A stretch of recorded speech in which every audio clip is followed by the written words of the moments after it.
Hey, hello everyone. I'm back for the second part of this two-part NASSCC machine learning workshop demo on active learning. The last one we kind of walked through what is active learning and how do we understand that in a very simple case, a one-dimensional case using Gaussian process regression. And in this video, I'm going to walk through a much more real-life scenario of using active learning for the prediction of the Voigt-Russell bulk modulus in the materials. And so we're going to do this by taking data from the materials project database, featurizing it with one of the typical featurizer suites, MapMiner. There's lots of options for this, but this is one of them. And finally making our predictions and comparing it to random guessing and see how we do there. So again, this notebook is available on my GitHub page, github.com/gp0942. I'll put that here, github.com/gp0942. And I believe it's in a folder called NASSCC 2023 machine learning something. Something, ... I can check later. But this is all there exactly as it is here. So in this case, I'm not going to go through the whole notebook cell by cell because I want to, mostly for the sake of time and also for the sake of you have to put in your own personal materials project code as you do this. And so I'm going to, here I have this just written there, but that will be something you have to enter, but I didn't want to put that on the video. But I will walk you through what each cell is doing, and we'll run it, we'll run the actual active learning part together. So this first cell here, we're just going to import some libraries. This has a lot of our standard libraries like pandas, numpy, numpy, several of the scikit-learn, and matplotlib, scipy libraries. The only unusual ones that I would say I have here are from this materials project API client. This is the library that will actually allow us to import data from the materials project. I use this flatten dict library as a way to compress dictionaries in a couple of the cells. And then this forest CI library is one that you can install. And in the README on the GitHub, I just include the lines that you would use to install that, lines of code you would use in the command prompt or in your Anaconda prompt. And this is just a way of getting a confidence interval using a random forest model, which I'll talk about when we get to it. I'm also going to, so I'm just going to run this cell and import those libraries. Here I'm also going to define my expected improvement function. This is just the same, more or less, expected improvement function that I used in the previous video, where we are using it to find what are, this is the active learning component, where we're using the model to guide us towards the best new data points. If you run this, you may also get this same exact result saying failed to import due credit. I don't know why that happens, but if you run the cell a second time, it goes away and works fine. So just run it a second time. Okay, in the second cell here, this is a cell that will actually, you can run to retrieve data from the materials project. So if you want to use this format and adjust it to exactly what you want from the materials project for really any property that is available, you can do that just by copying almost this exact same code. The only thing that needs to be changed here for this cell to work is you need to put in your materials project code here, and that's roughly a 16-digit numbers and letters code that when you create an account for the materials project, you put that in and just enter it here between these parentheses or these quotation marks, and this cell should run. And it will probably take about 5 minutes, 2 minutes, I said, at least on my computer, for this to run and extract, in this case, the data I'm extracting material ID, elements, the reduced composition, the formula, band gap structure, and then these two bulk and shear moduli that I'm interested in. And ultimately, I'm just going to be predicting the bulk modulus. I just had these other ones here extracting for fun. I'm using some of this flatten dict code to kind of be able to sort it a little bit. Not really important how that's happening.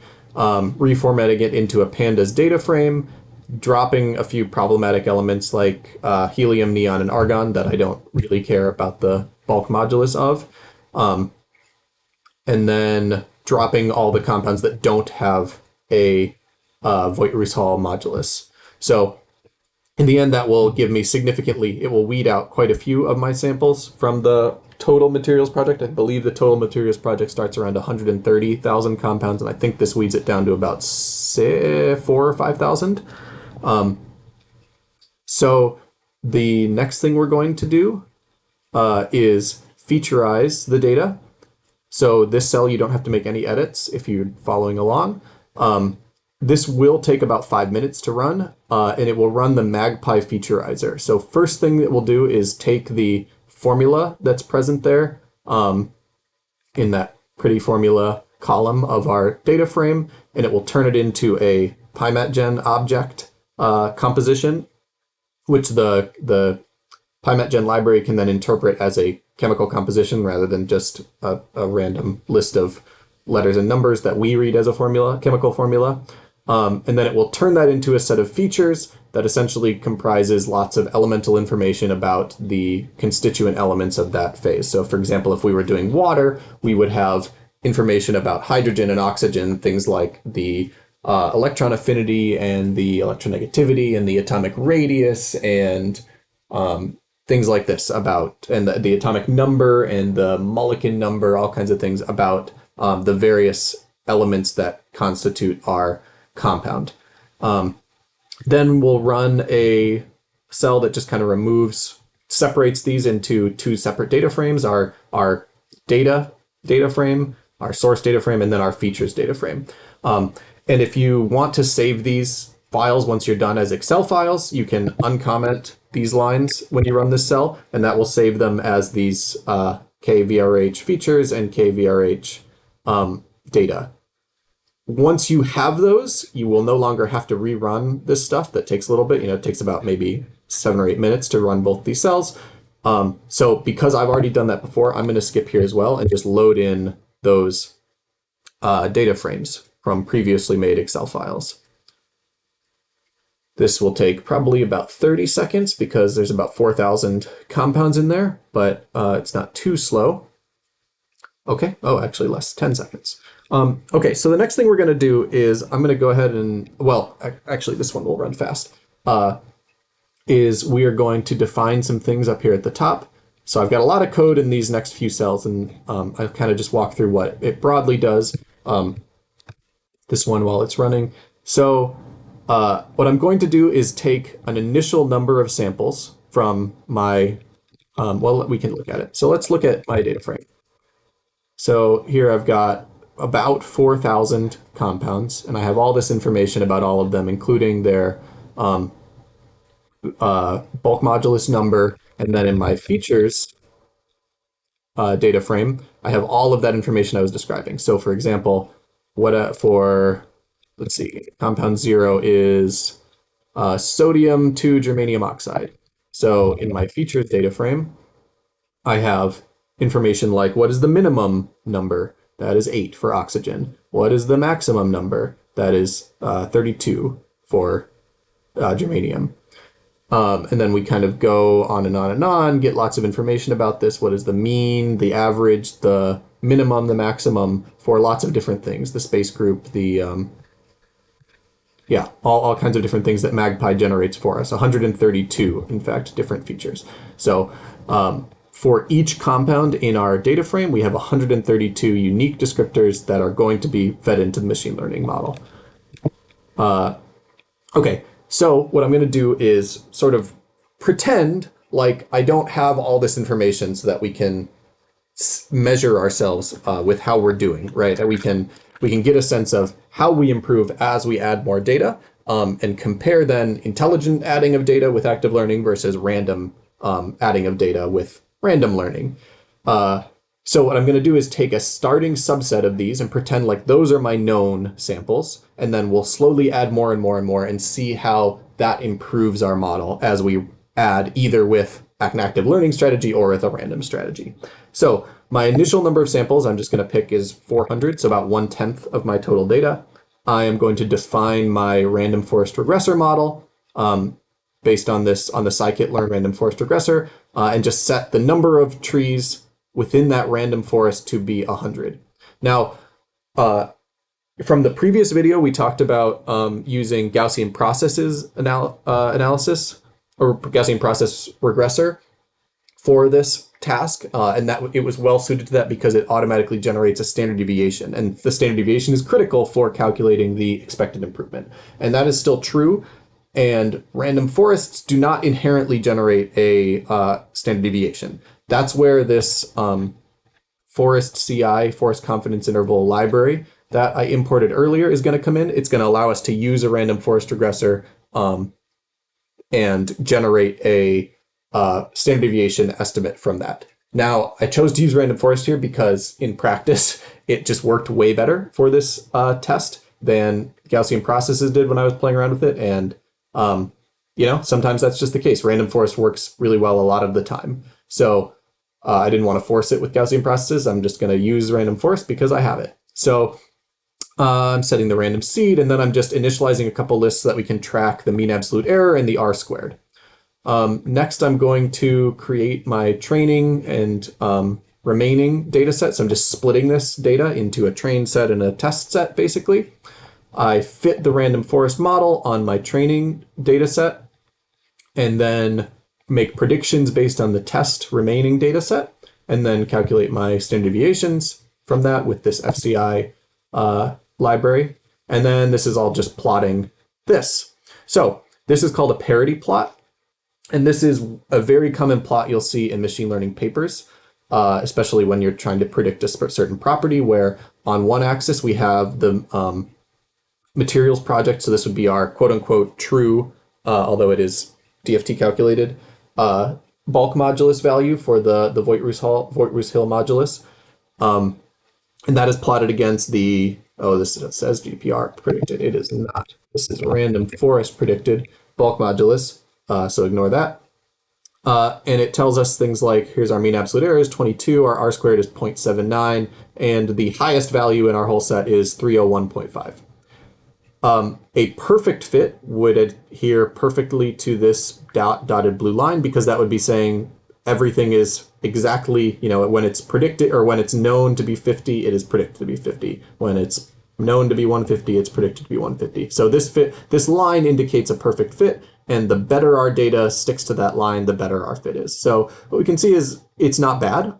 Most of our data is roughly along that line. We have some deviation, especially at higher bulk modulus values. That tends to happen because we have fewer data points out here at high bulk modulus, in the super hard regime, or in the super incompressible regime, to be more precise.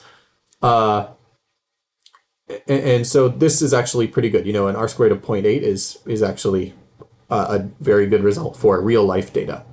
Okay, so now starting with this same set of 400 training compounds.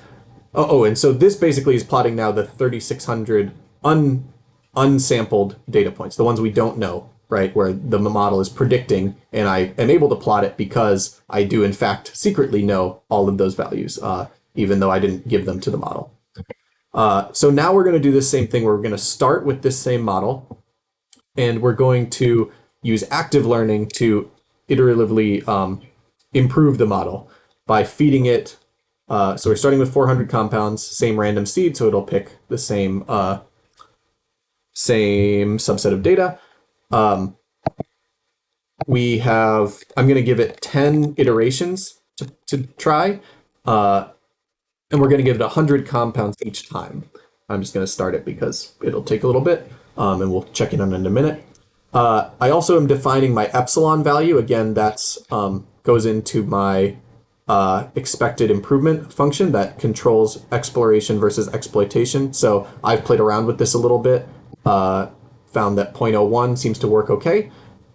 Increasing this will favor exploration, decreasing it will favor exploitation. Again, exploration would favor areas of high unknown. Exploitation favors areas where there are high known values. So it just really depends on the problem. Again, defining our random forest, defining a random seed to start with, setting up our mean absolute error and R squared tracking, and then tracking the best value that's known across as we iteratively add data. And then finally, I'm going to I can control, if I want, plotting the expected improvement. So maybe we'll go back maybe after I do the first demo and we can see what this looks like, but where we can plot all these compounds plotted by expected improvement. So again, we're going to split our data set into a training and test data set. And then for each of these loops that we're going through, I'm doing 10 of them. We're going to fit the model, calculate our predicted and values and standard deviations of the unknown remaining the test set. Then we will find what is the best, highest predicted value among all those. And then we use that to calculate our z-score and our expected improvement according to the functions defined above. If we want, we can plot this based on if I said earlier. So later that will be the code that plots the expected improvement plot. Then we'll create a parity plot just when we get to the very last one. Then we're going to add however many compounds. So in this case, I said I wanted to add 100 compounds with each iteration. And I'm going to do that based on the highest values of expected improvement. So I sort by expected improvement and take the first 100 compounds from that, add them to my training data set, and then start over again. So and then we'll plot the trends in mean absolute error, R squared, and our best predicted. So you can see what I did here is I went through each time and I went from trained with 400, here's my prediction size was 35, trained with 500, trained with 600, trained with 700. So each time it's going through, adding 100 compounds each time. And we see the result of the final model actually looks pretty good. Our R squared has gone up to 0.876. Our mean absolute was previously about 0.79. Our mean absolute error is about 17. It was previously 22. And our best value has gone up to 360 from 301. So that's actually quite good. And if we look at these graphs, that kind of just charts those trends as we went through each iteration. So our mean absolute error went down pretty well. Our R squared continued good, went up. And then around the third or fourth iteration, we really kind of found a very high value in our predicted value. Okay, so let's compare this to how we do with the same thing. The only difference between these two blocks of cells of code is that this one was using active learning to make that to make decisions on which 100 new data points to add with each iteration. On this one, I'm going to do the exact same thing. I'm just going to add those points randomly. So here, I'm just taking a random sample of 100 compounds from the remaining data set, adding that in, and then seeing how it goes. So we can watch this. It will slow down over time. The first few iterations go fairly quickly because there's the training time for the model is, I don't know how dependent it is on test data set size. I think it's probably more than linear, if I had to guess. It slows down exponentially with some exponential value as you increase the number of training data. So we have 3 more to go or so. Maybe we'll go a little faster since we're not also calculating expected improvement. But what we want to see is, does the random learning give us as good of increase in our R squared value and decrease in our mean absolute error value? But honestly, even more important is what happens with this graph, because in real life, if we care about finding the most incompressible material, we want to get to our highest values as quickly as possible. We want to push the limits of known materials, right? So this is actually a pretty remarkable step jump here from about 310 to 375. So that's really good. So we can compare that here.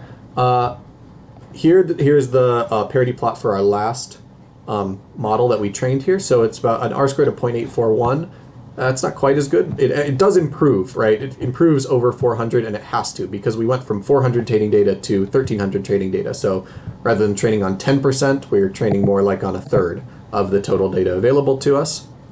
Our mean absolute error went down. It's actually similar. Yeah, similar to our mean absolute error, a little bit worse. Notably, our best is quite a bit lower. It was like 370, 380 or something up here. 360, I guess, at the very end. Actually, had a nice little jump at the very end.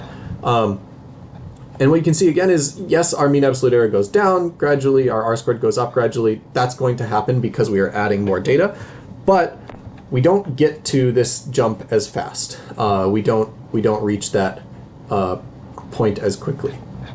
So, at least in this case, active learning did outperform random guessing, and it generally should. I do want to show you. We'll do for loops, and I'm going to plot this just so you can see what this looks like. And what this will do is, as it goes through each cycle, it will also plot all of the unknown compounds as plotted with their expected improvement against sample number. So here's samples 1 through 3,500 or so. And these are arranged by expected improvement. And so these are the 100 at the top of it. I know it's impossible to read the names of those that it's choosing to add each time. And so you can see as we go through each step, yeah, sometimes it does this and I don't actually know why. I think it's some problem with the, in fact, I'm sure it's a problem with the Forest CI library that it, for whatever reason, sometimes just outputs 0, but it actually doesn't mess up the final result, weirdly. But this is what it should look like, basically, where we have some values, yes, they are spread across a range of expected improvements, and we choose the ones that are at the highest of that. And that should help us find these kind of dramatic improvements as quickly as possible. Okay. And if we want to we could also look at what that expected improvement looks like. So if we just look at, I have this value here called EIDF, expected improvement data frame.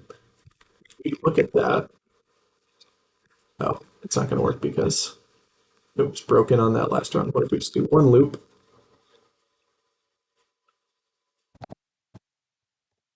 Now it should show us something. Okay, and so here's my expected improvement, and I can compare that to my data frame of compounds. Actually, I would have to look at the data frame remain, and that will give me, I can compare, actually that doesn't work, but basically you can see here where that data that it's plotting here is coming from, right? This is for each sample what the calculated expected improvement is. Okay, so thank you for listening. That concludes the walkthrough here. I hope that this can be useful, especially just as a guideline for the kind of code that you need to extract data from the materials project and featureize it all on your own.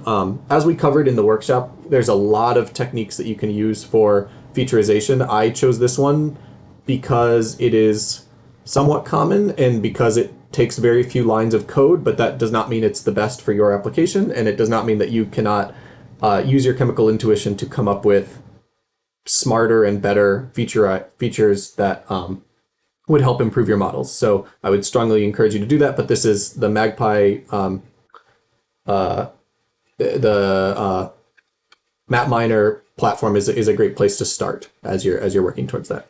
So thank you very much.